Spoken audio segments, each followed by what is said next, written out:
Hi, hello. I'm Marcus Swanee, and this is my philosophy presentation on the movie John Q. Today, I want to talk about a couple questions and a couple of statements that I like to say revolving around society and how sometimes we need criminals and these rule breakers to really amplify the livelihood of our society and really bring more fairness to it than letting the inequality and unfairness stay. Because these criminals or these rule breakers, they really do expose imperfections of a society, but they're not all bad. We look at criminals like they're these angry, malicious, insane people, and we just want to throw them to the side. But there are some individuals, some rule breakers that are the most critically thinking, self-sacrificing individuals that exist on planet Earth. You know, one illustration of this concept that I want to talk about along with my movie, but I want to backtrack a little bit. That's something that hopefully we can all relate to in American history is Rosa Parks in 1955. She was commanded to get to the back of the bus, but she said no. That was a statement. No. But it had a whole domino effect in terms of standing up to what is wrong, but nobody else maybe knew that that possibility was there, or knew that that was an option to fight back and just actually still live and find out that more people thought just like her, but someone had to make the first initial step, you know? But in that moment, if I can look at the whole picture for a split second, at that between like what is ethically right and what is presently right, they're different. Because in that moment, what she did was wrong because society said it was right to get to the back of the bus, and it was policies and there was enforcements, everything connected to it to get to the back of the bus, even though it was wrong. Now looking at it in 2020, we know these things. We know that what she did was right. But I want to speak on the things that in that present moment while being in it, like as if you're a citizen in 1955, it's easy to agree with the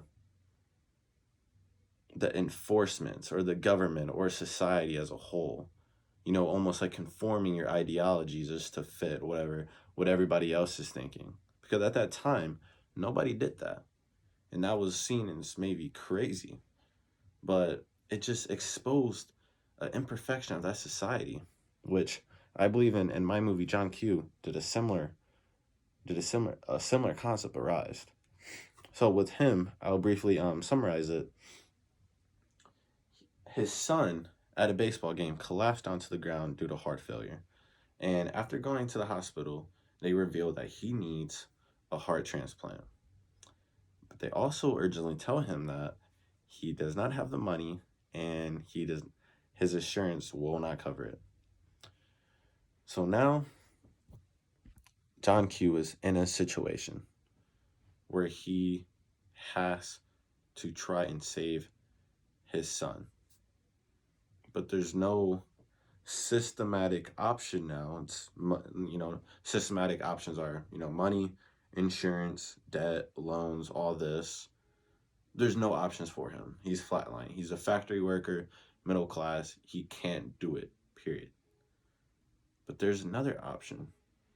Due to free will, we have that option. Just how Rosa Parks had that option to do something against the rule, to be a rule breaker.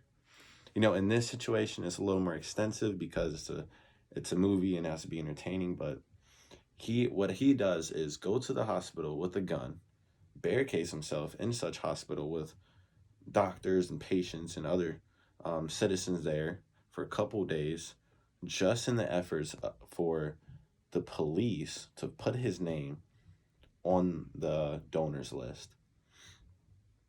Now, I really want to step back and like look at his decision makings, because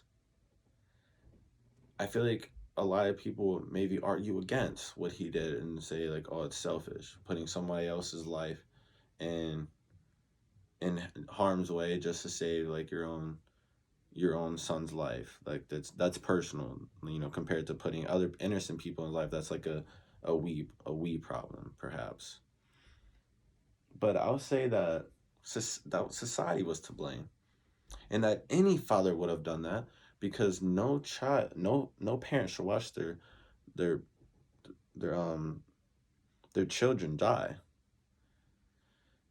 Society almost sent a message to John Q that money is more important than life itself and your child's life.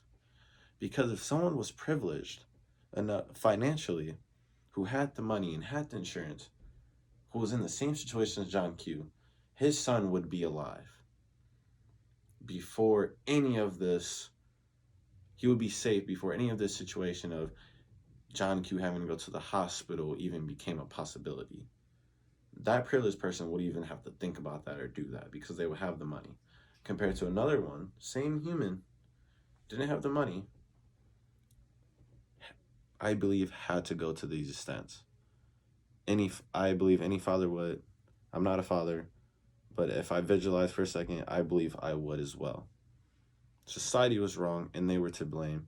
And we need these outlier individuals to come out and expose the imperfections of our society, because they're the one that that pave the way and break down these these hated ideologies that just go by unsaid. No one really speaks about them because sometimes we just don't know about them yet.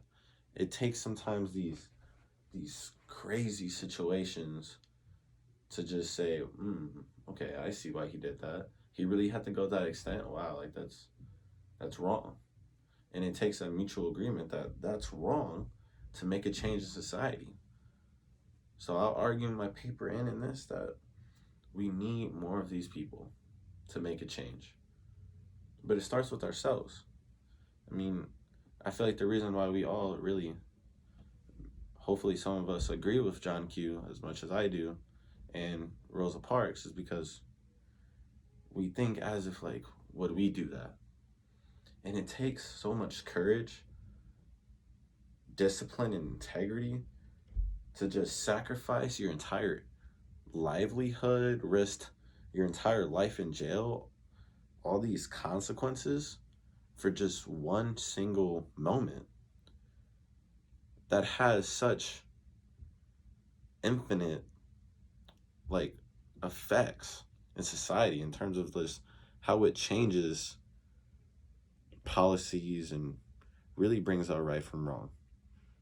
So my message that I believe they would say and that I say is just always ethically do what you believe is right, regardless of what society says is wrong to do. Thank you.